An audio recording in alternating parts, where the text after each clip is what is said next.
Hey Internet, Eric here again. Friday the 13th was yesterday, from the date that I'm recording this, and I didn't have a chance to watch a film to celebrate it. Meaning, a film in the Friday the 13th series, which is probably my favorite, horror movie series of all time. And so I just watched one tonight, and I thought to myself after watching this, this would be the perfect time to do a You Hate It, I Don't video. And if you're new to my YouTube channel, welcome. You Hate It, I Don't is where, in my opinion, I feel like I'm in the minority for liking a film. Let's just say the majority of fans, the majority of critics, even though I don't really give a shit about critics, dislike this film, and I feel like I'm the only one. Maybe over time, or as I soon to find out, this film does have finally gained a following. But for the most part, I feel like I'm in the very, very minute group of people that like this film. Or I feel it at least doesn't deserve the shit it gets. And the one I watched just tonight was Friday the 13th, Part 5, A New Beginning. And I'm going to say right now, there is some spoilers. If you've ever seen me and my reviews, but you know what? It's a Friday the 13th fucking movie. Came out in 85. There's been 5 sequels, plus a reboot, remake, whatever, and a crossover with Freddy Krueger and Freddy vs. Jason. So if I spoil something for you, I'm sorry, but you know what? Fucking deal with it because it's been out forever. Yeah, so let me get this out of the way. Spoilers. This is the one with the fake Jason, okay? And this is the one that people shit on the most. Well, not the most. They probably shit on Jason X the most, but that one is kind of well deserved to be shit on. But they shit on this a lot because of the fake Jason. And when I say fake Jason, I'll explain it in my little summary. This one takes place, obviously, after Part 4. It's a continuation of the Tommy Jarvis character, who was originally played by Corey Feldman, who you see, he does have a little brief cameo in a dream sequence, but Tommy Jarvis is played by John Shepard here. And after the events of Part 4, he has obviously been in a mental institution because they mentioned different drugs that he's been given during counseling, different therapies, and none of it's worked. But now they feel that he can re-enter society, so he is sent to a halfway house, who is co-run by Pam, played by Melanie Kinman. And right away we meet, the whole cast of characters. We have the fat kid Joey, we have the rock star, and they're all stereotypical. We have the fat kid Joey, we have the rock girl Violet, we have the crazy guy Vic, we have 2 nymphomaniacs, and then we have a young boy played by Shavar Ross from Different Strokes fame. She's the one that is molested by the bike shop owner, played by Shavar Ross. But he is not a patient or what have you. He's there just to visit his grandfather because his grandfather's the cook. And Tommy is there. He meets all the characters, and eventually one of the characters, the fat kid Joey, that is probably one of the most annoying characters in the movie, is murdered. Thank God, within 5 minutes of Tommy being there, murdered by another one of the I don't want to say kids because this dude he looks like he's almost fucking 30. He's murdered by Vic, another resident at the halfway house. And what happens after that, and what's happening before that, you see Tommy is still struggling with the whole Jason aspect. What happened, he's having dreams that Jason is alive. He's having visions that Jason's behind him. He sees Jason down the road, and he, just, dealing with all that trauma in his psyche. But after Fat Guy Joey is murdered, it triggers a series of events where eventually people in town are murdered, and obviously all the residents of the halfway house are murdered until you're left with a few survivors. And it's a really good whodunit movie. Well, not really a really good, well done whodunit movie, but it is a whodunit movie, and I like that because of the way it is done. Um, you are wondering, is it Tommy that is doing all the killing? Because there are scenes where and John Shepard is fantastic in this role as as Tommy Jarvis. A lot of people enjoy Corey Feldman or they enjoyed Tom Matthews from Part 6. I actually really enjoyed John Shepard because with John Shepard as Tommy, he has very limited dialogue.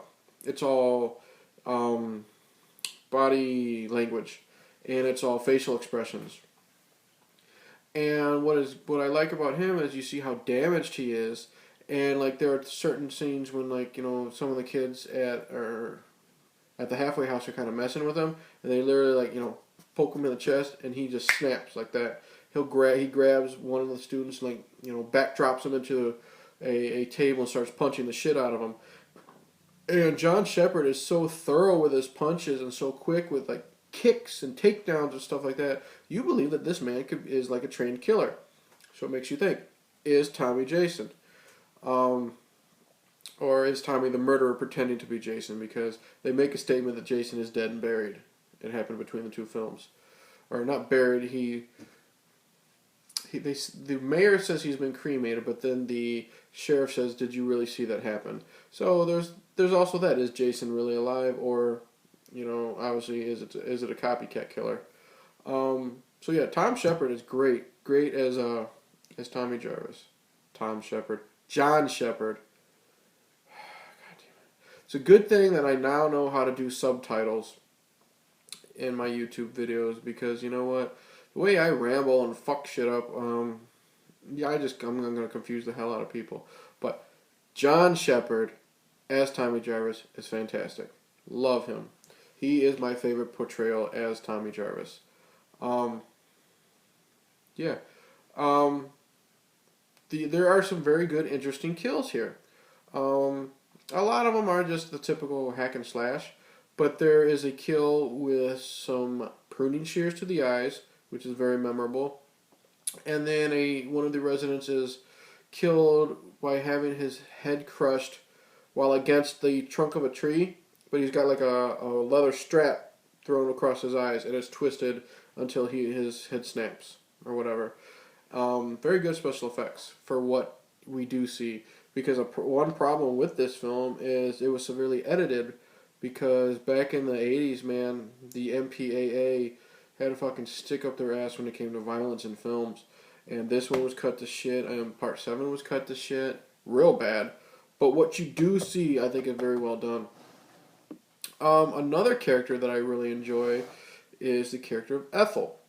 And don't know the actress's name. Like I said, I do subtitles, so I'll put her name down here. Ethel is like this country bumpkin, and she lives with her son Junior. Junior is this dumb shit right here. But she lives, in this backwoods house next to the halfway house, and she fucking hates all these teens. She thinks they're nothing but a nuisance, and she wishes basically they would die or just be taken from the earth because she just can't fucking stand them. But this actress who plays Ethel is so much a bitch, but you love seeing her on screen every single time you see her because this actress's performance is so mean but so comedic at the same time. I mean, when we first meet her, she's busy, talking about, she catches two kids, fucking around, having sex on her property. So the cops are called, and she's basically getting in the face of the cop and the face of the owners of the halfway house. She's being this real bitch, and then, Junior's behind her kind of egging her on. She turns around, she says, "Will you just shut the fuck up?" And you just bust out laughing because this woman is just so great with her comedic timing right after being serious that you just fall in love with the character. Like I said, the whodunit aspect is really good up until the very end when it is revealed, and it's not like a big shock because if you go and rewatch this film, it does seem kind of obvious who it could be, but it's just kind of a lame reveal. But overall, I really don't think it tarnishes the movie too much. The tension is very good. I mean, well, Yeah, the tension is actually very good because you're still wondering, is it Tommy that does it? Because also, when these attacks are happening, Tommy is never around. So it also adds to the fact if he is the murderer or not. Now don't get me wrong, I'm not, jerking this movie off. It is not one of the best of the series. But I really don't think it deserves the crap it gets. There is some stupid fucking parts in this movie. Like I mentioned Junior. Junior's probably the most annoying character in this film, other than Fat Kid Joey. And the reason why I think he's more annoying than Fat Kid Joey is because he's on screen more. And the thing is, when he finally gets his fucking head cut off, spoilers, sorry, you're happy. You have that breath of relief. He's like, part 5 of Halloween's Tina. I always go back to that fucking movie. God, I hate that movie so much. He is part 5. He is part 5 of Halloween's Tina. One of the most annoying characters ever in a series. God, I hate Junior so much. He's so fucking stupid. That's the difference. You'll see this. You see the good comedic timing of his mother Ethel, and then the bad comedic timing of this dumb fucking actor. Like I said, there are some problems with the editing due to the MPAA, but this is something I really can't hold the fault of the director because his hands are kind of tied. What the fuck? Danny Steinman? I don't know. But, sorry, Danny. But, you know what? I can't fault him for that. That's the MPAA, and in the 80s, they were fucking dicks. Seriously. And there are some stupid sequences. We eventually meet Reggie's brother, Demon, who is played by Miguel Nunez Jr., who is in so many things. Just Google him. I'm not even going to go through the list. And he's a very likable character. He has a good chemistry with Shavar Ross. You can tell they could be brothers. But there's a scene where he gets an upset stomach from like the Mexican food he's eating. He's got to rush to an outhouse, and like I said, it's just a big poop joke, and I hate poop jokes. And then there's a scene where he's in the outhouse and his girlfriend is shaking the outhouse to scare him, which is fine. But then they start singing to each other through the door. I'm just like, it's just a long fucking poop scene, and it's retarded. And then when he is fucking stabbed through the outhouse wall, sorry, spoilers, I'm kind of happy because the scene was just so stupid. But overall, this isn't the best of the films. No, obviously not. But it is not the worst. It doesn't deserve the crap it gets. And sadly, the crap it gets is just because it's the one with the fake Jason. And wholeheartedly, it's undeserved for the shit it gets. I say the worst of the series is obviously Jason X, and this is probably maybe in the halfway point. There are, well, not the halfway point. It's towards the bottom, maybe. I guess, but it's definitely not. It's definitely not in the bottom 2.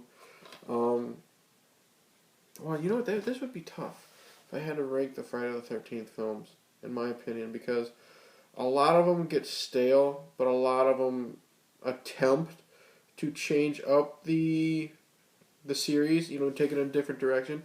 Some I appreciate their effort, and some are done really well, like Jason Goes to Hell.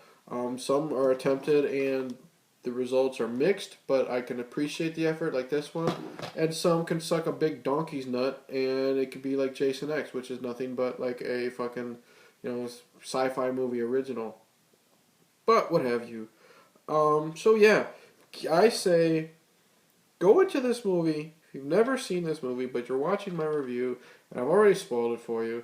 But still, go into it with a clear head and realize for what it is, it's a very decent entry into this series. It does not deserve the hate it gets.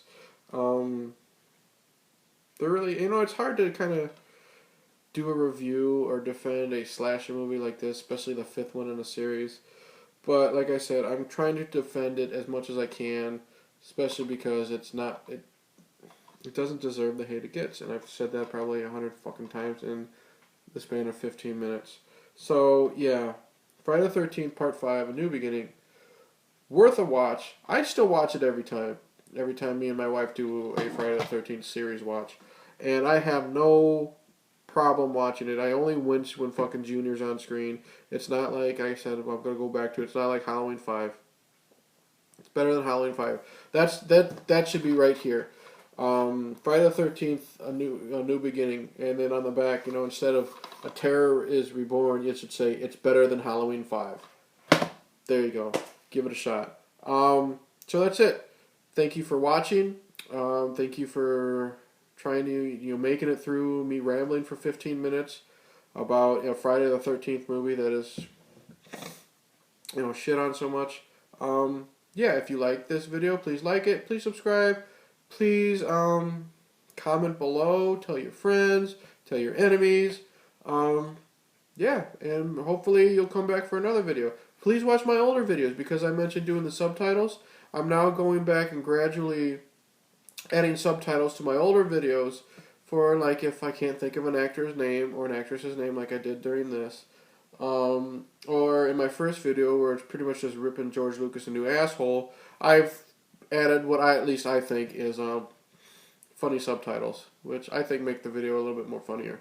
Because it's my first YouTube video and I didn't know what the hell I was doing. And I still don't know what I'm doing, but I think I'm somewhat getting a niche of this thing. Also, I'll put a link down here. I am also on another channel of my buddies called Whitey the White Guy. And what it is just him and I down here in my basement. And we also discuss movies, but it's just, our opinions on things. And hopefully you'll give that a shot. And if you like it, please give that a subscription too. So yeah, Friday the 13th Part 5. Check it out. Cheers. And once again, I'll say it. Fuck Halloween 5.